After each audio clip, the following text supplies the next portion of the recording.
My name's Izzy. I live in Bristol and I study part-time at Brookes, MA in Interdisciplinary Arts. I bought this particular pair of shoes because this time last year I was about to go on a journey with my boyfriend. We had just bought a narrowboat to live on. We'd found it in North London, but we live in Bristol, and so we were preparing for several weeks of doing up the boat because it was in a real state, and taking it along the river and along the canal back to live on it. And so I needed a pair of shoes that might get a bit of wear and tear, but would also be quite slim and light because I would have to walk along the side of the boat a lot when we were going through the locks and mooring up the boat. Somehow they looked kind of nautical because of the stripes, and it just made me kind of excited about the adventure to find these ones. The holes in the ends of the shoe, they come from having opened the locks on the way to Bristol. One person has to drive the boat into the lock and another person has to use a special key which opens the lock, it lets the water in or out, and then push the big heavy door to open the lock and let the boat come in and out. When you push the door, you have to sometimes lean on the door like this, and push with the points of your feet on the ground, and so these holes actually come from having opened 50 or 60 or 70 locks. It felt like a really long journey because we were making the journey at about 5 or 6 miles an hour. Even though we have a boat which is our home and it can move around and we can take our home with us, I always still feel at home when I'm in Bristol. We did have some intention to move the boat to Oxford, but it never quite happened. It's very hard to find somewhere to put it reliably, and with both of our jobs it never quite came together. So yeah, I feel a little regret that it wasn't really possible to call Oxford at home as well. So I sort of think Bristol is a bit different in that way. I always feel like it's my living room, you know. Whereas in Oxford I feel a bit like I'm in a stranger's house sometimes, and I'm trying to be very careful. At the moment I'm trying to create a two-way communication channel between the UK and a refugee camp, so that people can leave voice messages for each other. There have been all kinds of projects to try and encourage and support people in the UK to identify with refugees as individuals, and to therefore consistently support and engage with the issue. And loads of things that a basic human being should have, that aren't physical. The right to be considered a person and have personhood, be able to make autonomous decisions, have agency over your body, where it goes, what you do with it. That's about as fundamental as I can really think. The right to have relationships and friendships and family, and give and receive love and friendship. Comparing that difference between being able to move freely and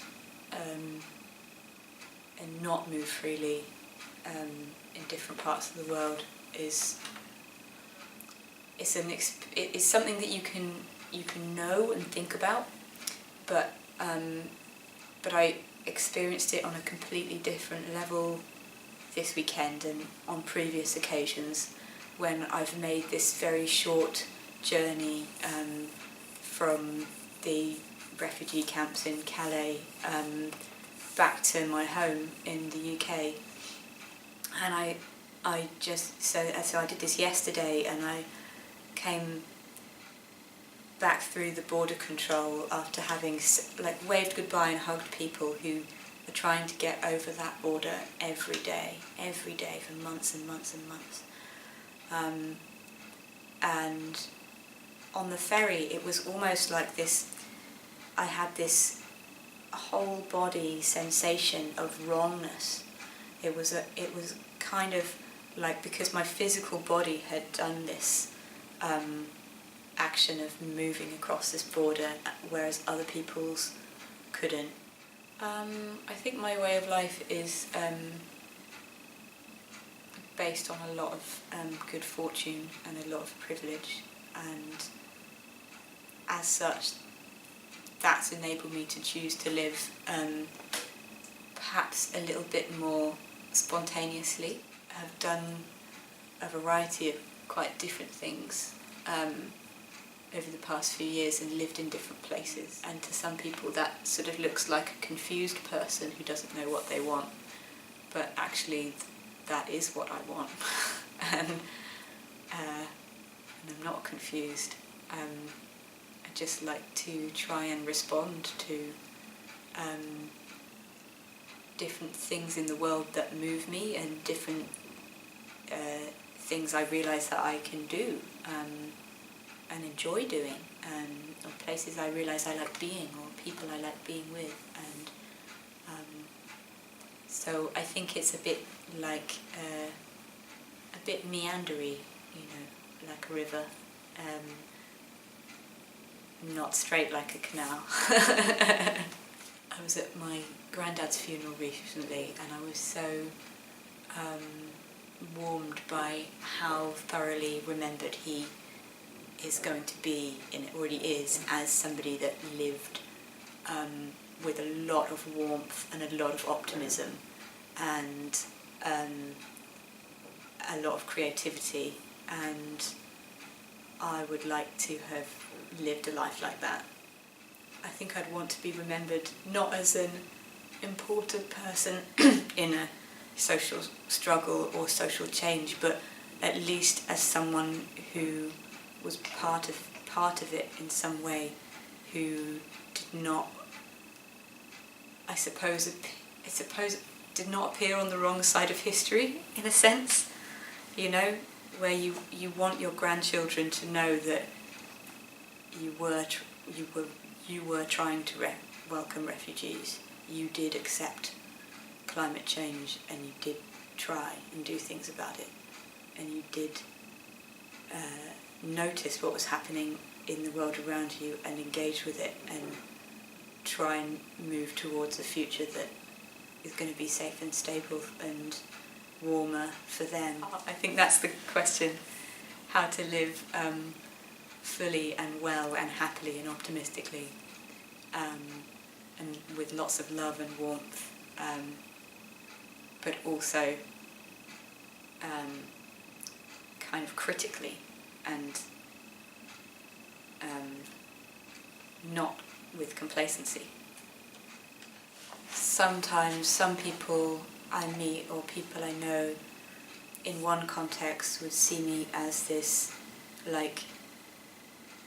quite irritatingly political or opinionated person who wants things to be a certain way and wants to be active and is maybe too idealistic and doesn't do anything fun because that's the place they'd see me. And I want them to understand that actually I do have dreams for myself and wishes for myself and things I want to indulge in and enjoy and share with people. And I would like to see how far my MA project can go towards being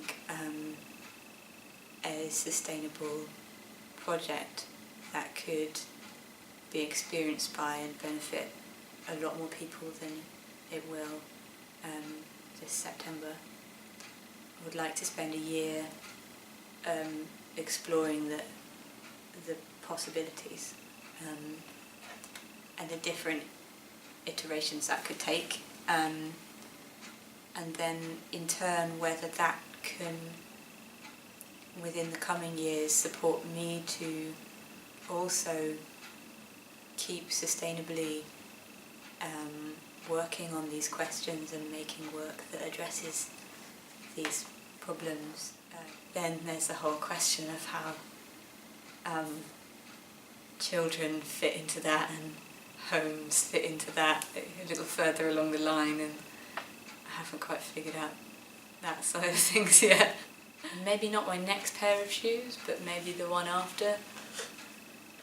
I really want to go exploring again in different parts of the world, because that really, doing that about 6 or 7 years ago, really stirred up some things that helped me to be doing what I'm doing now. And I have a real love for certain parts of the world, and I miss them a little bit like I miss an old friend or a house that I grew up in, and I would like to see them again.